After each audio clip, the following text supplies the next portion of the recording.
So video games, I bet one crisp Monopoly $5 bill that everyone watching this has played a video game on a console before. If you haven't, you're pathetic. Like seriously, these big plastic boxes of magic have done their job to morph childhoods for 50 plus years. It's nearly impossible to miss one. Currently we have 3 leading companies that you've all heard of: Nintendo, PlayStation, and Xbox, with their top tier consoles that have been dominating the industry for the past 20 years or so. But it wasn't always this way. Instead of something like we're used to nowadays with our fancy wireless motion controlled and analog sticked game controllers on a sleek futuristic looking console and a mini fridge, people had consoles that looked like bigger versions of old alarm clocks and controllers with scroll wheels and a home phone keypad. Like, look at this, it doesn't even have a D-pad. So how do we go from point A to point B, you might be asking? Well, it all started way back in a time so long ago, not even our grandparents are old enough to have seen it.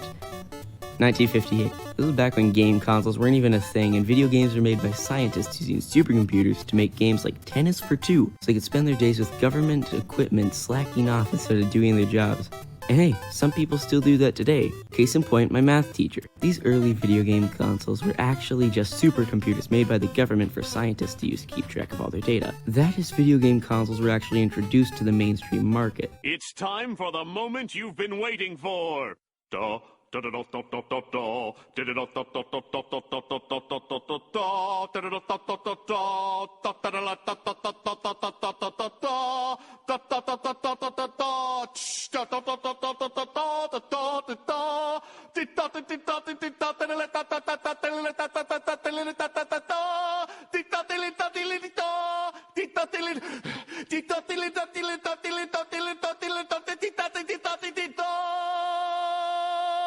Preparing the Magnavox Odyssey, released in 1972, and it looks like this.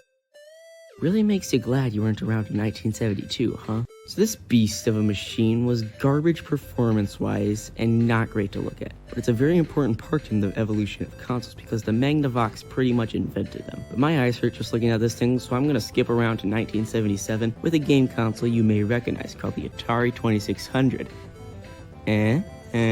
It was a landslide success for the time, which intrigued a lot of companies enough to create their own consoles out of longing for some sweet cash. But they, without knowing it, were directly responsible for the video game crash of 1981, because with all the awful shovelware consoles, no one thought video games were good except for those on Atari.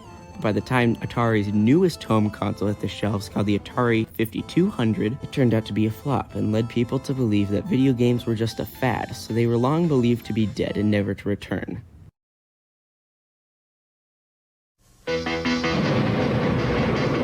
When you get hold of the Nintendo Entertainment System,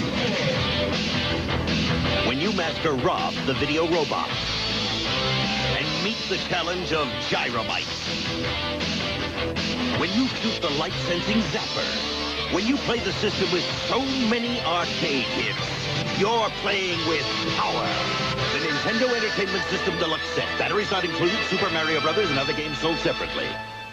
Video games were back! In order to resurrect the home video game console scene, the former Japanese Hanafuda Card Company made a new innovative video game console called the Nintendo Entertainment System that was marketed as the year's hot new toy in order to win over the trust of stubborn retailers who believed that video games wouldn't sell anymore. Boy, were they wrong! Atari was the best-selling console up until that point, who boasted 30 million sales, but Nintendo spat on their face with a total of over 60 million sales worldwide, and that even created revolutionary 8-bit graphics for the time. Invented the D-pad as a new way to control the games, and only just a little while later, they released the console's successor, the Super Nintendo Entertainment System, who undoubtedly sold more than their main competitor at the time, the Sega Genesis. Nintendo then decided to revolutionize the gaming industry again by inventing the analog stick, 64-bit graphics, and 3D motion in their games with the Nintendo 64. Everything was looking up for Nintendo, as they were the center of the industry, but it was also in the 64-bit area when Nintendo would make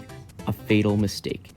In an effort to incorporate a disk system into the Nintendo 64 to make it more powerful, they were working with Sony. But after reviewing the original contract, Nintendo backed out of the deal and went to work with a smaller company. Sony did not like this, so they took what they learned from working with Nintendo and decided to make something to combat them on their home turf. Sony had created a PlayStation, a global phenomenon out of spite for Nintendo backing out of the deal. To Nintendo's disappointment, the new PlayStation outsold Nintendo's own console by 71 million units, and things were looking up for Sony in this time, especially when they released their second ever console, the PlayStation 2, selling 155 million units, and it's still to this day the greatest selling video game console of all time.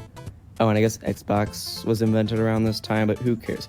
Its color scheme looks a lot like Mountain Dew, just like the previously mentioned math teacher likes it. But now we're out of the big changes. Nintendo got back into the market after the GameCube's flop, I refuse to mention, by the creation of the Wii, which, big surprise, Nintendo revolutionized the industry again with brand new motion controls, getting them an extra 101 million sales. This sends PlayStation and Xbox into a panic and made their own awful motion control gimmicks, which obviously flopped. Big surprise. Everyone ran basically the same course up until 2017 when Nintendo released the Switch, and huge deal here, guys, revolutionized the industry again. It was like the 5th time. Seriously, you guys gotta slow down. With the world's first hybrid console.